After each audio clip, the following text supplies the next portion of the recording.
Boa tarde a todos, boa noite ou bom dia, sejam todos muito bem-vindos a mais um estudo aqui do nosso Introdução ao Espiritismo, a doutrina espírita, aqui no canal No Caminho do Espiritismo, certo? Então hoje é a parte 4, onde nós iremos falar sobre Deus, provas de Deus, a eficácia da prece e muitos outros temas relacionados a Deus, certo? Tudo isso na visão do Espiritismo. Então, vamos lá. Primeiro vamos falar sobre Deus, né? Na visão do Espiritismo. Diferente de outras religiões, a gente não entende Deus como Jesus. Deus é um, Jesus é outro, certo? E, por exemplo, Deus é o Criador, é a inteligência suprema, a causa primeira de todas as coisas, e Jesus é o nosso guia e modelo, ele é o mensageiro de Deus, ele é o filho de Deus, a gente coloca assim. Na verdade, todos nós somos, mas digamos que ele é o Espírito que é o Messias, que veio para esclarecer a humanidade, certo? Fora da caridade na salvação. Então, só para dar esse contexto geral, né? Porque às vezes muita gente não entende nesse contexto, mas é que Deus, ele é a causa primeira, criadora de todas as coisas, certo? E Jesus, ele é um espírito puro, é o Cristo, que justamente é o mensageiro de Deus, que veio trazer o que Deus nos ensinou através de Cristo. Os ensinamentos do divino, Jesus veio nos ensinar. Ele é o Messias, né? Então vamos lá. Existência de Deus. Deus e o infinito, né? Então, Kardec questiona, né, para os espíritos, né? No livro dos Espíritos, tudo ele pergunta para eles: o que é Deus? Não remetendo a o que é Deus, mas que é Deus, né? Ele não deixa a ideia de o que, do tipo, o que é um ser, o que é, mas um que geral, né? E algo mais amplo, uma visão mais ampla, não um o que, limitando Deus, né? Essa compreensão. E aí os espíritos respondem, né? Deus é a inteligência suprema, causa primeira de todas as coisas. Então, Deus é a inteligência suprema, nenhuma inteligência está acima dele. E ele foi a causa primeira que criou todas as coisas que existem no universo. E aí continua, né, a segunda questão. Kardec pergunta, né? Que se deve entender por infinito? Ok, porque se a gente entende que Deus criou tudo, né, o que a gente pode entender sobre o infinito? E aí a resposta é: o que não tem começo nem fim. O desconhecido. Tudo o que é desconhecido é infinito. E aí Kardec certamente já coloca outra pergunta em cima dessa. Poderia-se dizer que Deus é infinito? Porque se ele criou tudo, então será que Deus é infinito? E aí os espíritos respondem, né? Definição incompleta, pobreza da linguagem dos homens, que é insuficiente para definir coisas que estão acima da sua inteligência. Então aqui os próprios espíritos também foram muito sábios com a resposta, porque até o termo infinito, a gente ainda tem uma concepção limitada do termo infinito. Parece que para a gente é algo que nunca foi criado e algo que nunca vai deixar de existir. Para a gente isso parece muito, mas talvez ainda é um termo que não seja correspondente ao que Deus é, que está muito, que transcende muito mais além do infinito. E aqui, né, as provas da existência de Deus, né, no livro dos Espíritos escreve assim: em que na causa primária se revela uma inteligência suprema e superior de todas as inteligências, né? Como a gente pode entender, onde a gente pode encontrar alguma coisa que revela que realmente existe Deus, que existe realmente uma inteligência suprema. E aí os espíritos respondem: tendes um provérbio que diz: pelas obras se reconhece o autor. Então aqui é uma forma muito inteligente de eles colocarem, né? Porque é igual quando você pega um quadro. Por exemplo, vamos pegar aqui a Mona Lisa. É um quadro extremamente conhecido. Você pega aquele quadro, fica olhando para ele e fala: nossa, que quadro bonito. Mas quando você olha para o quadro, você pensa que ele se pintou sozinho? Ou que teve alguma pessoa, algum pintor que pintou aquele quadro, né? Alguém que fez aquele quadro. A mesma coisa o universo. Quando a gente olha para o universo, é como se fosse uma pintura. Teve que ter alguém para criar tudo isso. Alguma coisa inteligente. E aí vamos continuar, né? Porque existem leis que regem o universo, a inteligência humana, a vida, equilíbrio, ecossistema, instinto animal, imaginação, genes. Não, as coisas do universo não podem ter sido criadas pelo acaso, porque tudo é bem definido, tudo existem leis que ordenam o universo. Não existem simplesmente ideias vagas, mas que existe um agrupamento de leis perfeitas que regem todo o universo, que as coisas não estão acontecendo de forma caótica. Muito pelo contrário. Aparenta estar, mas é muito pelo contrário. Tudo acontece de forma harmoniosa e perfeita no universo. Não existe caos ou nada. Muito pelo contrário. E aí continua, né, no Livro dos Espíritos. O conhecimento da verdade sobre Deus, sobre o mundo e a vida, o que é de mais essencial, de mais necessário, porque Ele é quem nos sustenta, nos inspira e nos dirige, mesmo na nossa revelia. A crença em Deus está instintivamente impressa na mente humana. À medida que o homem evolui, apura também a crença em Deus. Dessa forma, como nos ensinam os espíritos superiores, o sentimento instintivo de crer em Deus nos prova a existência dele também. É também uma consequência do princípio, não há efeito sem causa. Então aqui é muito bem colocado, porque Deus ele está instintivamente na mente de todos os seres, desde lá dos períodos pré-históricos até hoje, sempre se teve esse instinto de ter um ser criador, e isso em todos os povos, um ser criador que criou tudo. Sempre houve. E aí, justamente, né, à medida que o homem evolui, ele vai se desenvolvendo, da mesma forma também ele começa a apurar a forma da existência de Deus, né? Vai tendo uma evolução conceitual. A gente pode ver isso até no Antigo Testamento com o Novo Testamento. Então, por exemplo, no passado, né, no Antigo Testamento, lá na Torá, e na Tanakh, e nas obras anteriores, né, do judaísmo, existia uma compreensão de Deus. Por um povo ainda muito embrutecido para aquele período, 2.000 anos atrás, até mais, né, com a questão do judaísmo, era um povo ainda muito bruto, muito não tão eu uso o termo bruto, mas ainda no sentido assim muito ignorante. E seria muito difícil poder conceber para um povo desse uma ideia de um Deus bom, um Deus complacente. Era um povo ainda muito embrutecido, então eles precisavam ter algo rígido para que eles pudessem, digamos assim, agir. Eles precisavam ter algo que eles temessem para que eles pudessem realmente fazerem algo, né? É igual você pegar alguém muito embrutecido, um ser muito embrutecido, e você fala sobre amor, de compaixão para um ser que mata, que faz mal, ele não vai ligar para isso, ele vai ignorar. Mas a partir do ponto que você até a visão instintiva na época, né, onde se via um Deus que era bruto, ruim, bravo, entre aspas, assim, um Deus que impunha medo.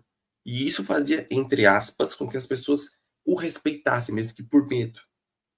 Só que isto era a medida que o homem tinha de compreensão de Deus na época. Para um povo ignorante, essa era a visão que eles tinham de Deus. Era muito mal interpretado as escrituras, não era interpretado no sentido pleno delas, mas muito literal. Alguns rabinos, infelizmente, interpretavam de forma literal, outros não, outros já entendiam o contexto por trás daquilo. Mas é aquilo, quando você tenta expor uma verdade a todos, essa verdade geralmente não é muito bem reconhecida. E às vezes as pessoas eram vaiadas ou apedrejadas quando você tentava mostrar algo que estava além. Ou sempre houve algum tipo de.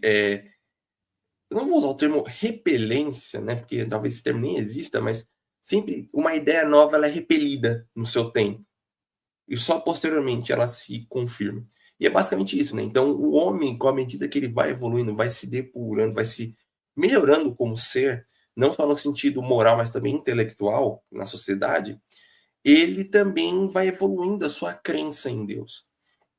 Vai compreendendo mais o infinito. É igual, por exemplo, no passado, a química. Houve uma evolução do conceito sobre a química. Antigamente, a alquimia era, digamos assim, o precursor dela. E, posteriormente, se tornou a química. Porque aquela era uma visão antiga que as pessoas tinham. E agora tem uma outra visão sobre aquilo, porque se evoluiu a tecnologia, se evoluiu o conhecimento, e se desenvolveu uma visão melhor.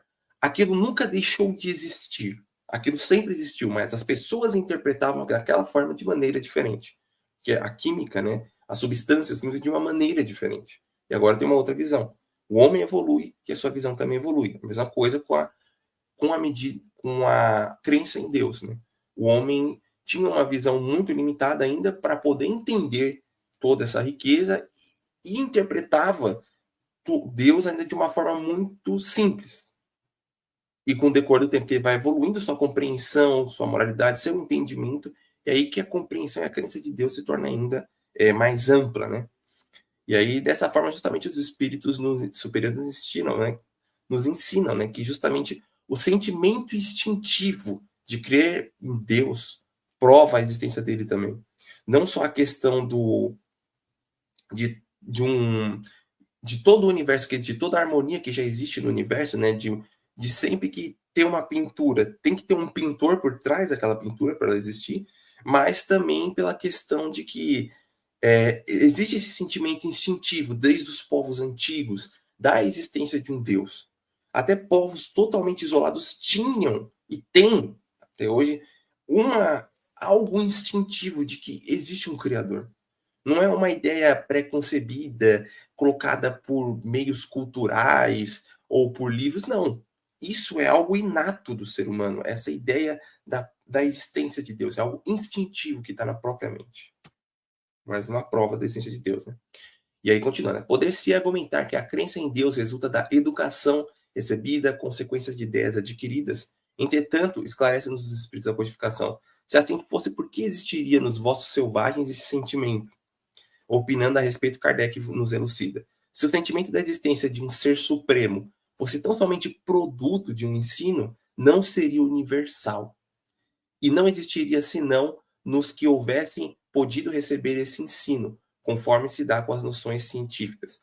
Então, aqui é muito interessante, que foi o que eu acabei de falar, né? Sobre essa questão, por que a ideia de Deus não poder ter sido concebida por alguma educação, ou alguma ideia, alguma ideologia que surgiu? E aí os espíritos colocam muito bem isso, e isso é o fato. Tá, mas se fosse assim, por que povos selvagens totalmente isolados também creem instintivamente em Deus? Também creem em Deus, na existência de um Deus? Mesmo da forma de interpretação ainda limitada deles, mas acreditam que exista um Deus, um Criador de tudo. E é justamente isso, que esse sentimento é inato no ser humano, que não surgiu através de um ensino, por exemplo, a ciência. Se uma pessoa não tem um conhecimento científico, e ela nunca foi atrás daquilo, ela não vai adquirir aquilo instintivamente. Nossa, agora eu sou um cientista e aprendi tudo. Não, é algo que você tem que ir construindo atrás. Já essa concepção de Deus, ela é inata no ser. Vamos continuar aqui. No livro até de Leon Denis, O Grande Enigma, ele fala uma coisa muito interessante. Deus nos fala pelas todas as vozes do infinito. E fala não em uma Bíblia escrita há séculos, mas em uma Bíblia que se escreve todos os dias, com estes característicos majestosos, que se chamam oceanos, montanhas, os astros do céu, por todas as harmonias doces e graves que sobem do imo da terra, ou que descem dos espaços etéreos. Fala ainda no santuário do ser, nas horas de silêncio e de meditação. Então, essa poesia, né, que Leon Denis coloca aqui, que é fantástica, mostra que Deus ele não se revela através só de um livro, né, da Bíblia, né? Muitos acham que Deus só está ali na Bíblia. Não, está muito mais além. Ele se revela por toda a natureza, por todo o ambiente, por todo o céu. Quem estuda o espaço, a astronomia, sabe muito bem o que eu digo sobre a riqueza do universo, sobre as vastidões dos planetas, dos sistemas solares, das galáxias, da infinidade de coisas que existem. E tanto dos próprios oceanos, dos seres vivos que povoam o nosso mundo e das riquezas fantásticas que existem em todo o universo, né? E justamente também você vê Deus não só na natureza, mas também dentro de si, no santuário do ser, nas horas de silêncio, na meditação que você se conecta com ele. Então aqui é muito interessante isso, né? Colocando uma visão Deus global em tudo que existe está Deus. Não é preso num livro, mas é em tudo. E aí continua, né? Afirmando a existência de uma causa primeira no universo, os espíritos superiores trazem dessa forma um novo conceito de Deus para a humanidade, oposto à ideia de um Deus antropomórfico, parcial e vingador, apresentado pelas religiões de modo geral. Pode-se levar mais longe do que temos feito a definição de Deus. Definir é limitar Deus. Em face deste grande problema, a fraqueza humana aparece. Deus impõe-se aos nossos espíritos, porém escapa a toda análise. Então aqui é muito interessante também que os espíritos nos colocam que muito tempo o homem ainda teve uma visão de Deus, homem eu digo, o ser humano teve uma visão de Deus muito antropomórfica, né? Então ele espelhava Deus em si mesmo. Então ele achava que Deus tinha o formato dele. Só porque existe uma passagem na Bíblia que fala exatamente isso. Deus é imagem, nós somos imagem e semelhança de Deus. Mas não é no sentido literal da palavra. Não é porque é no sentido de colocar que nós temos a essência divina em nós. Todos nós somos criados pela fonte de Deus, né? Por Deus. Mas não é que nós somos a imagem no sentido de que somos... Deus tem a nossa imagem de ser humano. É um homem velho barbado, um idoso barbado, sentado num trono com um monte de séquitos. Não, isso não existe. Isso foi uma imagem criada pelo homem. Isso é o antropomórfico, né? É colocar a imagem do homem em Deus. E não, Deus não tem uma imagem física. Assim como o espírito também não tem. O espírito é algo, como até os espíritos colocam, né? É uma flama, é uma chama, é uma luz, é algo que não tem um formato, ele não tem uma ambiguidade, ele é totalmente sem imagem. Assim também é Deus. Deus não tem uma imagem de um homem sentado num trono, mas é algo simplesmente que está além da nossa compreensão. Não tem uma imagem antropomórfica. Se a gente vê, seria como uma luz, ou nem isso, que a gente não tem nem compreensão. É algo que transcende imagem física. Ele não tem imagem física, basicamente. E aí Leon Denis também fala no livro Depois da Morte, muito bom essa frase, que diz assim: o ser que enche o tempo e o espaço não será jamais medido por seres limitados pelo tempo e pelo espaço. Querer definir Deus seria circunscrevê-lo e quase negá-lo. Para resumir, tanto quanto podemos tudo o que pensamos referente a Deus, diremos que ele é vida, razão, consciência em sua plenitude. Essa descrição é perfeita porque é o que eu coloquei. Às vezes o homem criou uma imagem antropomórfica de Deus, colocando a imagem do homem no Deus, mas não é isso. Deus ele transcende o espaço-tempo, né? O tecido espaço-tempo. O tempo e o espaço, Deus está, digamos assim, fora disso. Ele criou o tecido espaço-tempo. Então, não tem como nem o tempo, nem nada no espaço. Deus está dentro disso. Não, ele está fora dessa criação. Então, nós somos, ainda estamos limitados, né, a estar dentro do espaço-tempo. A nossa compreensão ainda está limitada a isso. Então, não tem como a gente ter uma compreensão de algo que transcende isso, que está além, que está fora disso, que criou isso. É muito difícil para a gente ter essa visão. Então, aqui que é a questão. Não é a gente querer colocar a imagem de um homem, porque Deus não tem imagem antropomórfica. Deus não tem ambiguidade. Deus é simplesmente... Não sei definir. Não tem como eu definir, porque eu estaria limitando ele. Mas seria praticamente algo, uma luz infinita, algo que permeia tudo e todos, e que é consciente por si próprio. Ele é a razão, ele é a vida, ele é a inteligência suprema de tudo. E aqui eu coloco até, né, algumas imagens do telescópio James Webb, para telescópio espacial James Webb, para a gente só visualizar, né? Por exemplo, a nebulosa, a imagem de fundo, espaço profundo, e outras ali, por exemplo, aquelas galáxias ao lado, algumas mais puxadas para o vermelho, né? Infravermelho, que estão mais distantes. E, assim, é bom a gente entender que Deus não se limita ao nosso mundo, tá? É outra visão que algumas pessoas acham, né? Que Deus só criou o nosso mundo e só ele existe. Não, existe um universo. Deus criou um universo vasto e gigantesco, com bilhões e bilhões de seres. Mas tudo isso ainda está permeado dentro do que a gente conhece como espaço e tempo. Tudo isso, né, ainda está preso nisso. E existem coisas que Deus está fora dessa criação, fora do espaço e do tempo. Ele criou isso. Ele criou as coisas antes sequer do Big Bang surgisse, né?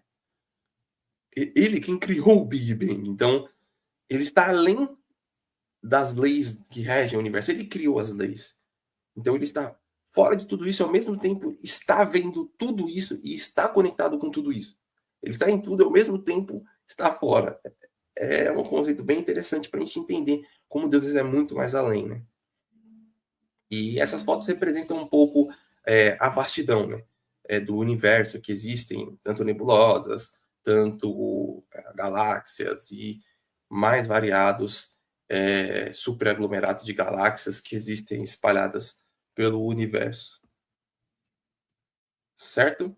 E aí continua, né? O homem percebeu a existência de Deus ao se questionar sobre a origem do universo e sobre a vida, pois não consegue explicar a origem de tudo o que existe sem ele. E realmente é muito difícil, talvez para a gente impossível a gente tentar criar isso. Existem concepções científicas, mas todas não conseguem ter uma plena resposta sem ter a existência de Deus, né? Mais uma prova da existência de Deus. É uma ideia inata, como se Deus pusesse sua marca em cada criatura, né? Então, como eu coloquei aqui, os povos lá primitivos, povos isolados, simplesmente têm essa ideia de Deus de forma inata neles, como se aquilo já estivesse com uma impressão digital dentro do ser. E vai existindo uma evolução conceitual sobre Deus, né? Com o decorrer do tempo. E aí coloca aqui, né, a compreensão de Deus. Então, com o decorrer de vários milênios, foi tendo essa evolução. No princípio dos tempos, os deuses dividiram a terra entre si de acordo com as suas respectivas dignidades, poderes e inclinações. Então, aqui Platão, né, no livro de Timeu e Critias.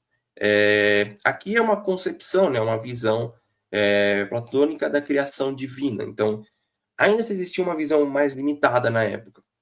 E aí, como eu falei, vai existindo uma evolução conceitual da visão de Deus, né? Então, Platão vai nos mostrando, as escritas dos filósofos pré-socráticos, pós-socráticos, também vai tendo essa evolução conceitual da existência de Deus, através do tempo onde o ser vai se desenvolvendo. E aí continua, né? Houve a fase da humanidade em que viveu a litolatria, então culto a pedras, imagens, totemismo, então se cultuava, né, imagens, quando Deus, na verdade, transcendia imagens.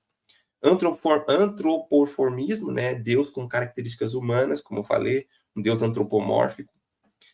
Politeísmo, crença em vários deuses. Deus único, e justamente é um Deus particular, é um Deus único, Deus criador, que gera tudo, e o Deus arquiteto, que basicamente esses três são a mesma coisa. Então, a crença, né, na essência de um único Deus, criador de tudo, de todos os seres, e tudo que existe. E aí vai tendo, né, com o decorrer, né, de vários povos, vai tendo essa evolução conceitual da ideia de Deus. Então, por exemplo, na Grécia era uma visão politeísta, então Olimpo, todos os deuses do Olimpo, né? Então, os 12 deuses do Olimpo, Afrodite, Apolo, Ares, Artemis, Atena, Deméter, Hefesto, Hera, Heracles, Hermes, Poseidon, Zeus, etc. Vocês entenderam o que eu quis dizer.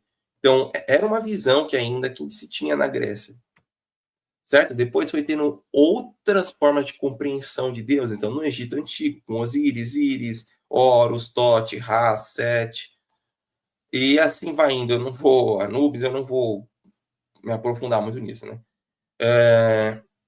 Os egípcios eles eram politeístas, então acreditavam em vários deuses. Os deuses possuíam poderes específicos e atuavam na vida das pessoas. Haviam também deuses que possuíam o corpo formado por parte humana e parte animal, mas isso também tem um significado simbólico. Faziam rituais oferecendo aos deuses para poder agradá-los justamente em suas vidas. E também outra coisa que tinha muito no egípcio, né, é uma característica importante, era a crença na vida após a morte. De acordo com essa crença, o morto era julgado no tribunal de Osíris e o coração, que era mais pesado do que uma pena, ele seria, né, receberia um julgamento na vida. Para os bens, havia uma espécie de paraíso, para os negativos, a morte devoraria o coração. Né? Então, digamos assim que sempre houve essa ideia de uma vida após a morte. Os egípcios tinham muito essa concepção. As pirâmides, basicamente, são isso. São um gigantesco, uma lápide gigantesca, onde eles colocavam os faraós, que eram considerados como deuses, né, encarnados, eles colocavam essa ideia, e nisso, lá dentro, eles enterravam, colocavam os faraós naquele sarcófago e enchiam de ouro coisas, até mumificavam ele para também ter a questão da preservação, e colocavam ele com vários adereços de ouro para justamente ele levar isso na vida após a morte com ele. Para ele levar esses bens materiais. Eles criam isso, acreditavam na vida após a morte e tudo. E fora isso, no Egito também se mostrava muito. Essa era uma visão mais ampla da crença egípcia, tá? Então era politeísta, tudo. Mas existiam, por exemplo, templos fechados, mais aprofundados, onde lá se estudava e já sabia da existência da crença de um Deus único. Tá? Esses templos, digamos assim, quase os princípios do hermetismo, a gente pode colocar aqui, o hermetismo mais antigo, assim, uma visão mais profunda, nesses templos mais profundos, já existia a crença que só existia um Deus. Mas é óbvio, se você tentar difundir essas ideias para um povo geral que acredita na compreensão de vários deuses, provavelmente as pessoas serão caçadas e mortas, né? Muitos, infelizmente, isso aconteceu.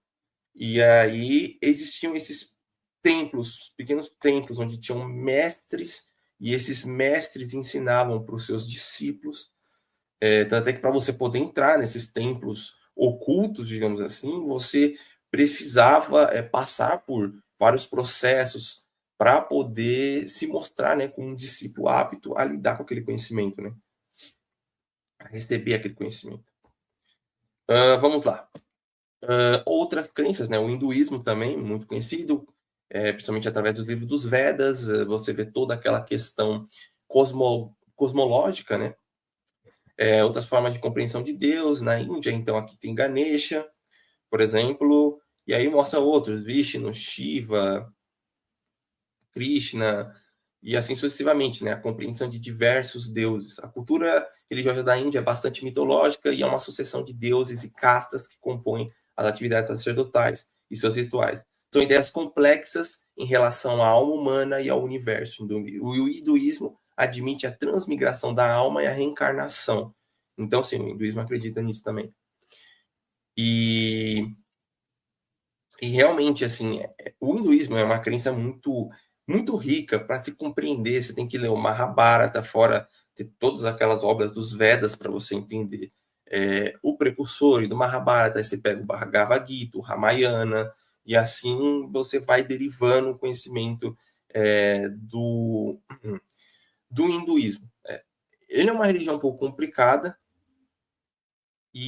mas ao mesmo tempo também vai trazer conceitos assim que a doutrina espírita tem também, é bem interessante. Mas ele também acredita, né? Existem várias divindades, milhares.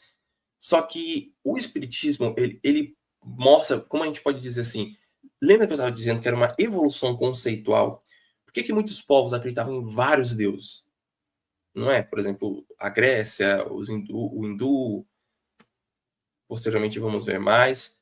Mas assim, por que acreditavam em vários deuses? Porque justamente existia uma, como eu posso colocar aqui, essa limitação de compreensão. Então, muitas vezes não era um Deus, mas era um espírito de luz, um espírito evoluído que aparecia para uma pessoa e a pessoa interpretava aquilo. Imagina naquela época.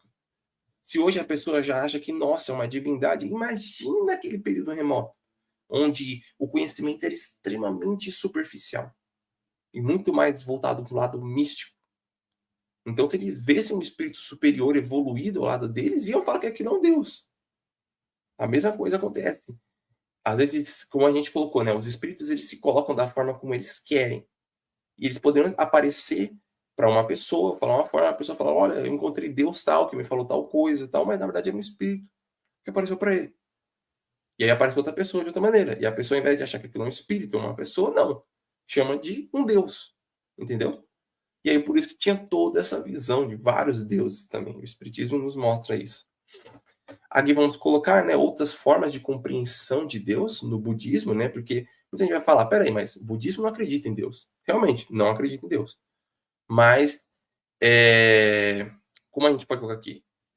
Buda, né, que na verdade Buda ele é um título, ele não é um ser. Buda não é o Siddhartha Gautama, né, que se tornou depois Buda. Buda é um título, digamos assim, é o iluminado, é Budi ou Buda, né, é um estado de iluminação. Depois que você alcança o Nirvana, né, esse estado de iluminação máximo, e aí você se torna um Budi, um Buda. E ele justamente ensina que nada é permanente, entre aspas, né? A situação humana, diz no sentido assim, a situação humana e o sentido da vida para os budistas é tentar fugir do sofrimento e ganhar justamente esse conhecimento, essa mudança, realizar bons karmas, né? Das boas ações. Ações boas geram coisas boas, o ruins geram coisas ruins. Sementes da mente, né? Que virão aflorar nessa vida ou um renascimento subsequente também, acreditando na reencarnação ou transmigração das almas também, né? Fugir do ciclo da reencarnação ou pelo menos ter uma boa reencarnação ganhando méritos. Se utilizam de muitos textos sagrados. Então, nossa, o budismo é muito rico em textos sagrados. Tem o Tripitaka, que vai se dividindo, derivando em milhares de outros textos. Inclusive, a gente tem acesso, por exemplo, ao Dhammapada, que é um dos livros que se deriva de outros livros que derivam do Tripitaka. Mas, assim, é uma riqueza muito grande. O budismo mostra esse lado mais da autoiluminação. Tá errado aqui que está escrito, tá com vários deuses, isso daqui tá errado. Infelizmente está escrito errado. Mas, sim, o budismo não acredita num deus, mas ele acredita justamente nessa questão da roda do samsara, né? Das sucessivas vidas que o ser precisa passando para poder evoluir, se desenvolver e alcançar justamente o nirvana. Né, através da meditação, através de boas ações, através daquilo que o próprio Siddhartha passou também, né? Então, ele se absteve das coisas para auxiliar. Então, ele instruía os discípulos dele, absteve-se, por exemplo, da aparência,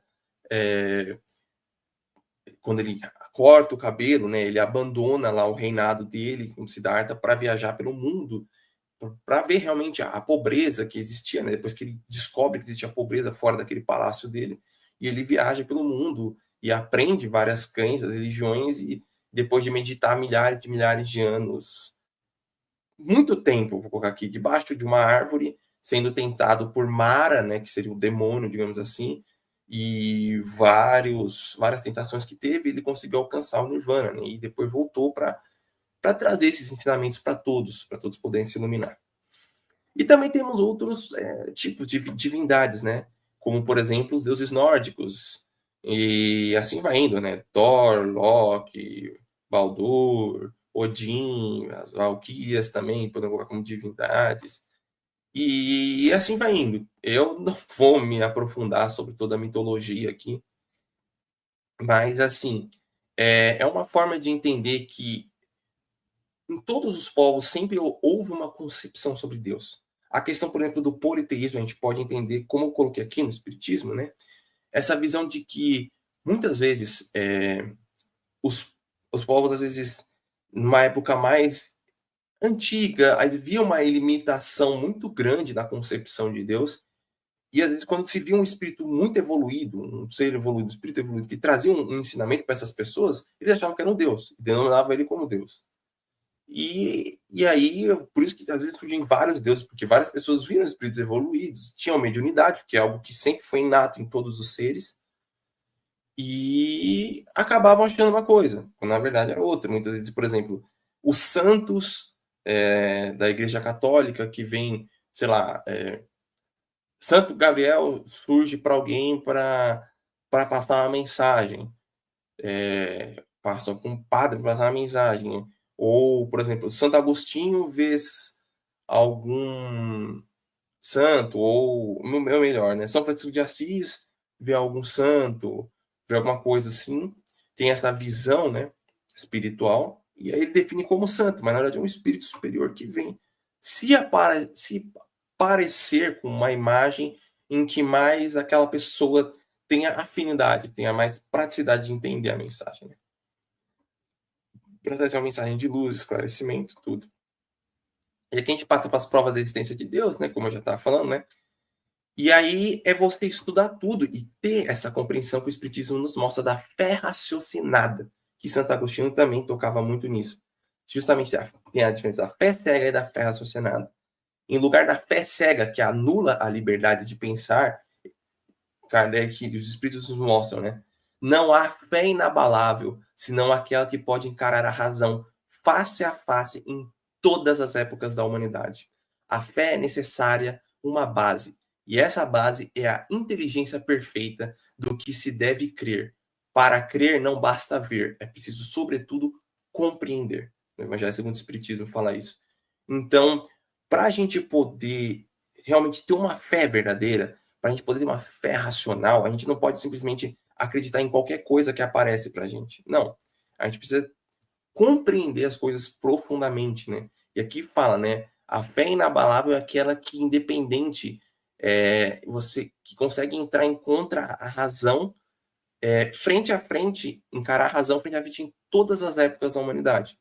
Então, independente da época que seja, a fé inabalável é aquela que consegue aguentar todas as questões, que ela é raciocinada, que ela vai atrás daquilo, ela não vai aceitar por aceitar, ela quer entender.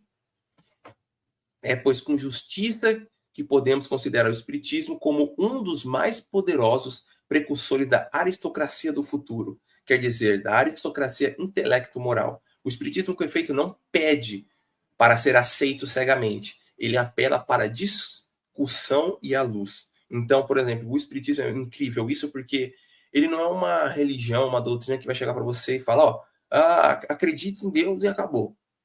Por que acredito em Deus? Por que acontece tal coisa? É um segredo da fé, são os mistérios da fé, só acredita. Não, não é assim. Você não tem que ter essa fé cega de falar, tá bom, então eu vou acreditar. Não. Tem que ter a fé raciocinada. O Espiritismo bate muito com isso. Sempre deixa bem claro. O Espiritismo tem a fé raciocinada. E Kardec sempre deixa isso bem claro. Tem que ter essa fé. De ir atrás, de procurar. Não, mas por que assim? Mas por que você tem que acreditar dessa forma? Mas por que eu tenho que seguir tais dogmas? Mas por que eu tenho que usar tal roupa? Mas por que eu tenho que rezar de tal forma? Entende? É uma fé raciocinada. Você tem que ir atrás das coisas para entender. Tem que estudar e não aceitar cegamente o que falam para você seguir. E continua, né? A evidência da existência de Deus, né? Onde podemos encontrar a prova da existência de Deus? Continua, né? E aí até os espíritos colocam, né? Numa máxima que aplicais às vossas ciências. Não há efeito sem causa. Procurai a causa de tudo o que não é obra do homem e vossa razão te responderá, né? Então, não existe efeito sem causa, como também não existe efeito inteligente sem causa inteligente. Entenderam o que eu quis dizer? Então, para existir algo inteligente, para existir leis tão perfeitas que são harmoniosas e governam totalmente, precisava ter algo inteligente para poder criar tudo isso. Então precisavam ter seres para poder criar as leis da física.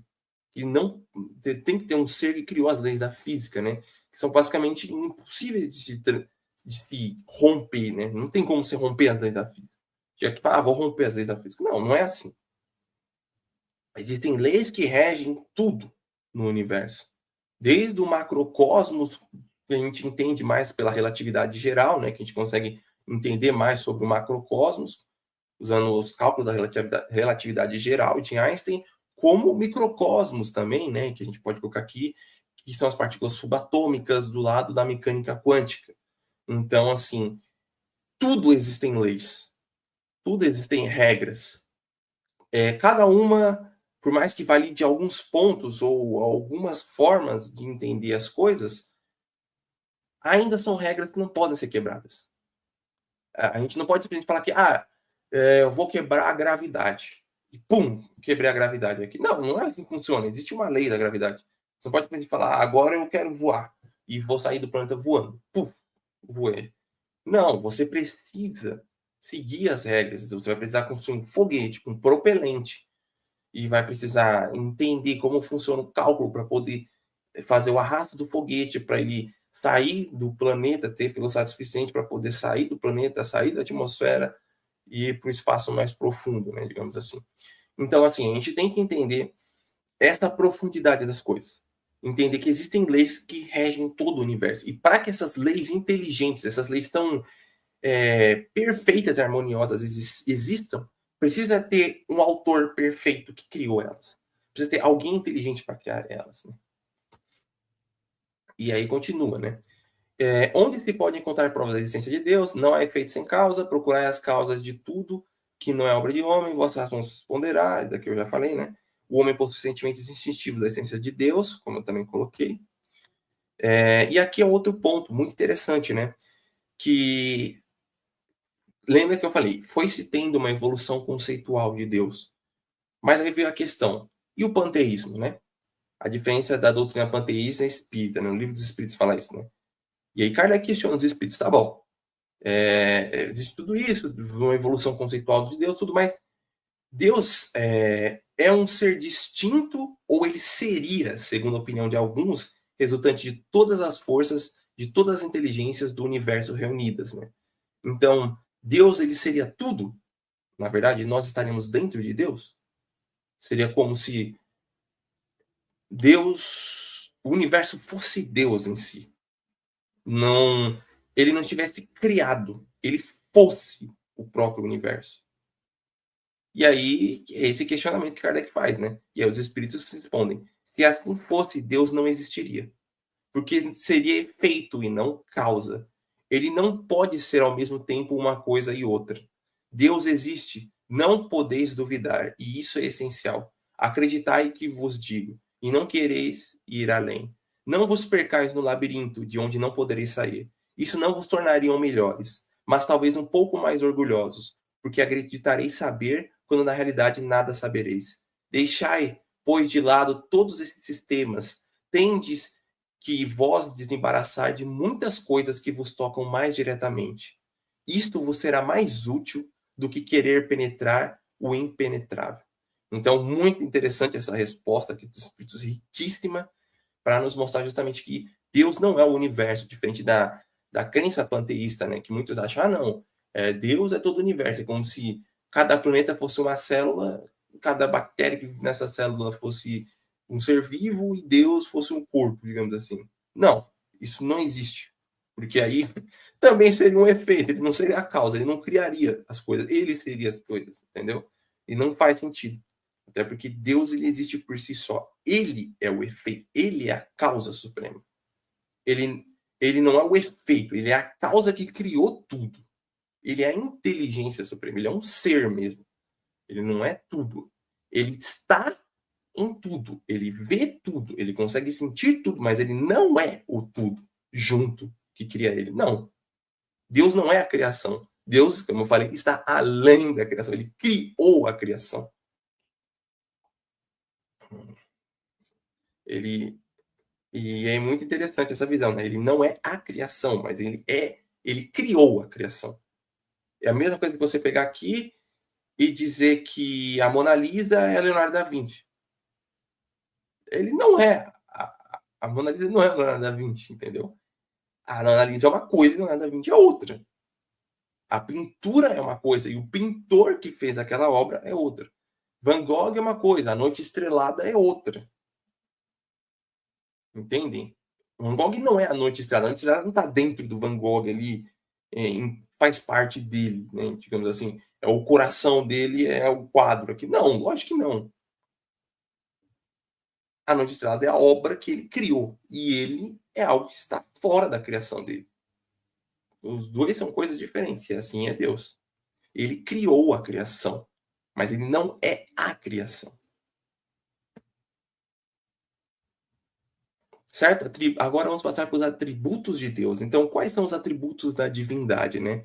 Então, os atributos de Deus, ele é um ser único, então ele é onipotente, imutável, eterno, soberanamente justo e bom e imaterial. Ok? Deus é eterno. Se tivesse tido um começo, teria saído do nada ou teria sido criado por um ser anterior. Então, Deus ele é um ser eterno, ele nunca foi criado por nada. Ele existiu desde sempre. Ele existiu. Ele criou, ele é o começo de tudo. Não existe começo, na verdade, né? Porque é eterno, nunca existiu um começo e nunca vai existir um fim para ele. É imutável. Por exemplo, é diferente dos espíritos, que em algum momento foram criados, mas depois dessa criação deles, aí sim eles são imortais. Aí nunca vão morrer, nunca vai deixar de existir. Mas em algum certo momento Deus criou os espíritos. A partir do ponto que ele criou, para frente eles são imortais, ele já nunca mais vai deixar de existir. Mas Deus não, Deus nunca foi criado. Deus, ele sempre existiu.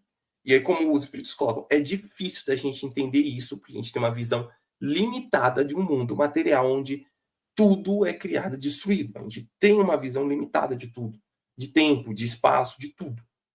É difícil a gente entender algo que transcende isso, que está fora disso e que criou isso. Tempo, espaço e tudo, a criação do universo. A gente ainda não tem nem compreensão sobre tudo que existe, certo? Então, vamos lá. É imutável se ele estivesse sujeito a mudanças, as leis que regem o universo não seriam e não teriam nenhuma estabilidade. Então, Deus tem que ser imutável, ele não pode ser sujeito a mudanças, porque senão ele não seria Deus. Ele é um ser imutável, que não tem como ser mudado.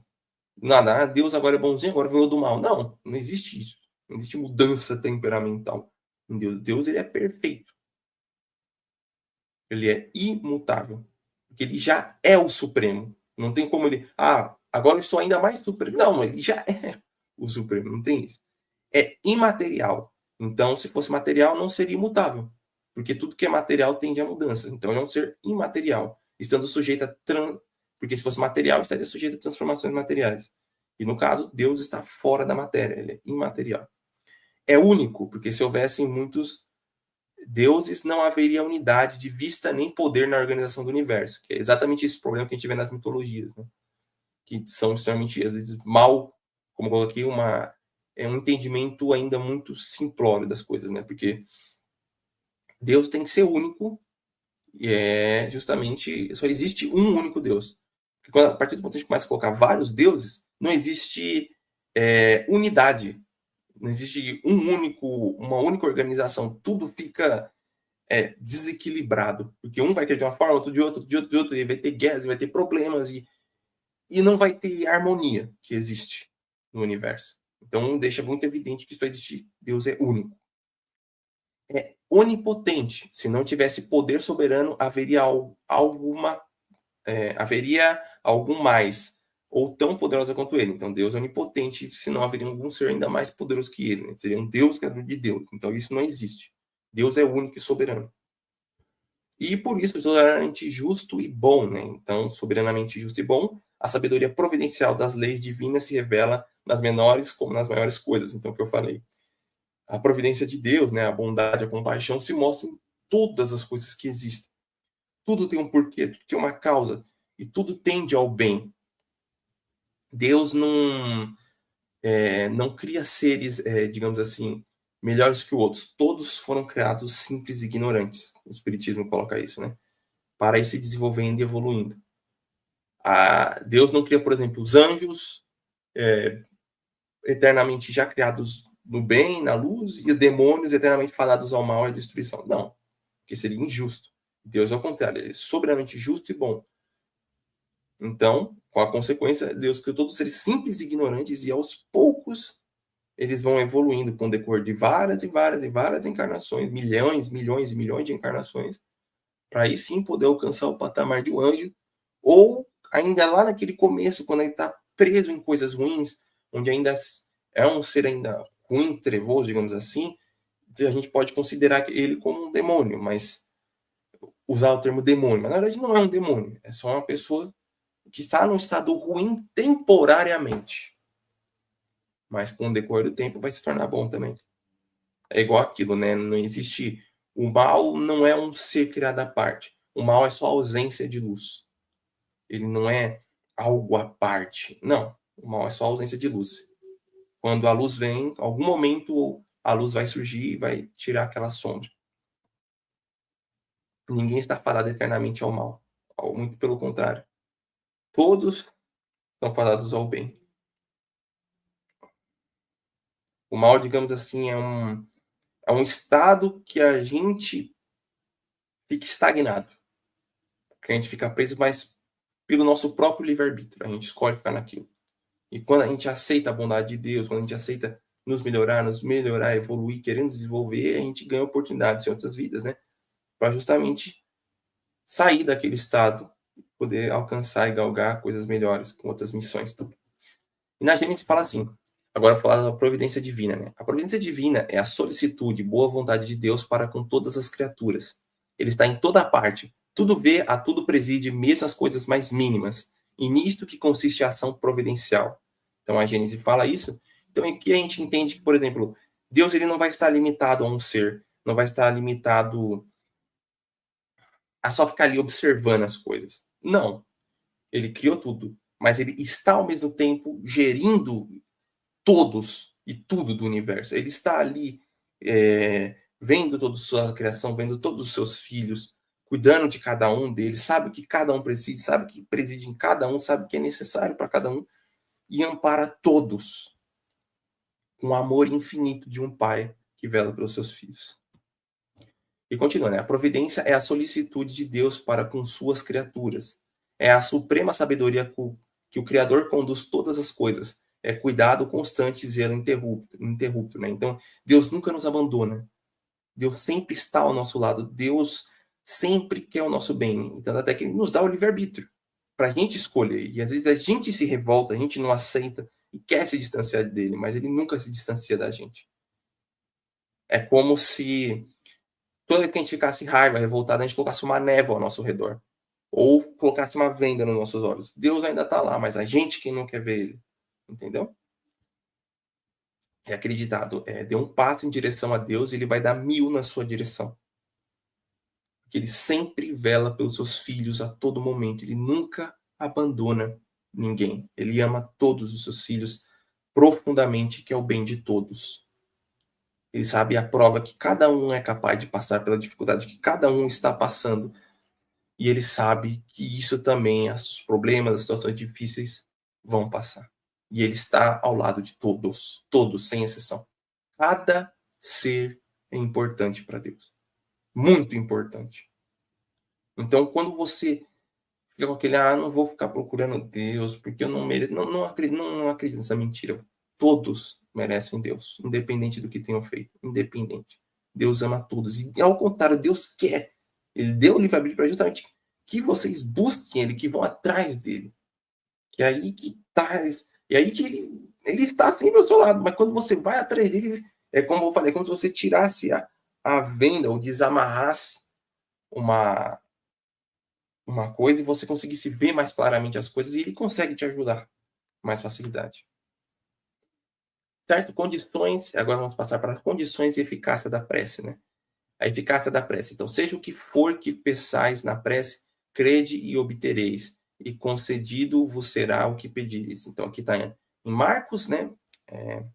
Novo Testamento, né? Em Marcos, capítulo 11, versículo 24. Então, varia também da sua edição, né? Se é Bíblia protestante, católica, qual é a sua edição, pode estar um pouco diferente, mas assim, com relação a isso, Deus ele realmente ama todas as criaturas, ele nunca abandona nenhum dos seus filhos, e é o que eu falei, a prece é uma forma de nós nos conectarmos com Deus. Através da prece a gente consegue nos conectar com ele, nos conectar com a energia divina, nos conectar com Deus. E independente de como seja a prece, né? Não precisa ser uma prece dita 1000 vezes, repetida 1000 vezes, ou falada de voz alta, de forma bonita. Não. A prece tem que ser feita dentro do fundo do seu coração, né?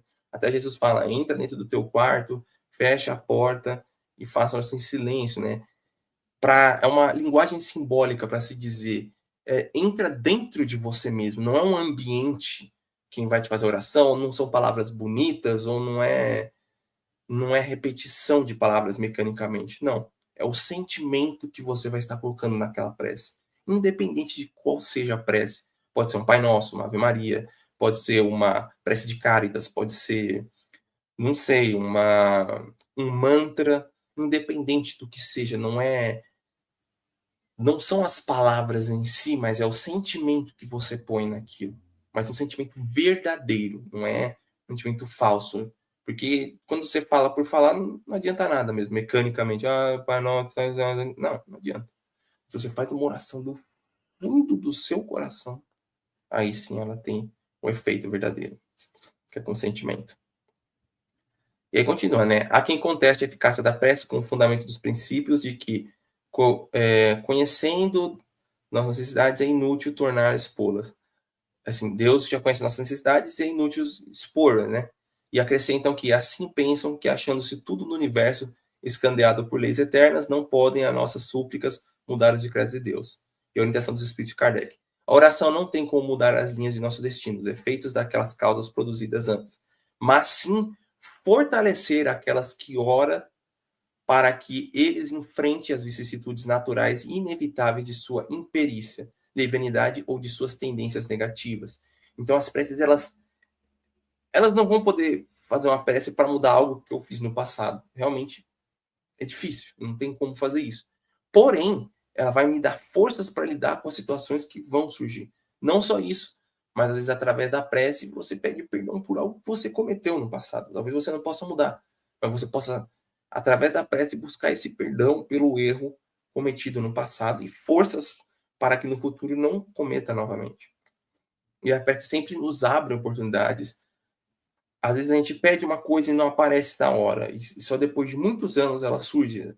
Como eu falei, às vezes as coisas surgem quando tem que aparecer, não quando a gente quer. É um dos pontos de Deus, né? Tem até uma piada, deixa eu ver se eu consigo me lembrar, mas era assim: uma pessoa fala, ah, Deus, quanto é um, quanto é um segundo para você? Não, quantos são 1 milhão de anos para você? Aí Deus fala, 1 segundo, meu filho. E quanto é 1 centavo para você, Deus? E quanto é 1 milhão de reais para você, Deus? 1 centavo. E aí depois a pessoa questiona, né? Ah, Deus, então me dá 1 centavo? Aí Deus fala, espera um segundo, meu filho. Então, assim, com uma forma de dizer, tudo é uma piada, claro, tá, gente? Pelo amor de Deus, para tomar no sentido literal. Mas é como se dissesse que Deus tem o seu tempo. Tem o tempo de Deus para as coisas acontecerem. Não vai ser no seu tempo que você quer que as coisas surjam. Óbvio, a gente tem que ir atrás, tem que procurar. Não é simplesmente falar, quero que aconteça e deita na cama e pronto. Ou querer que surja. Não, você tem que ir atrás, tem que se esforçar. Para conseguir as coisas, você tem que correr atrás. Não é deixar nas mãos de Deus, isso não funciona. É aquilo, Deus faz a parte dele, mas você tem que fazer a sua para dar certo. Não é só orar, é ir atrás, é buscar. E é isso. E no momento certo vai surgir para você. Às vezes pode ser na hora que você fez a prece, ou às vezes em algum momento mais à frente. E é basicamente isso, gente. Esse foi o nosso estudo de hoje. Então, bom, semana que vem nós iremos continuar, onde nós paramos aqui no tema de Deus e assim continuaremos a nossa introdução à doutrina espírita. Então, muito obrigado a todos. Fiquem com Deus, um grande abraço e deem um like e se inscrevam aí no canal que vocês vão ajudar bastante. Obrigado, até mais e tudo de bom sempre.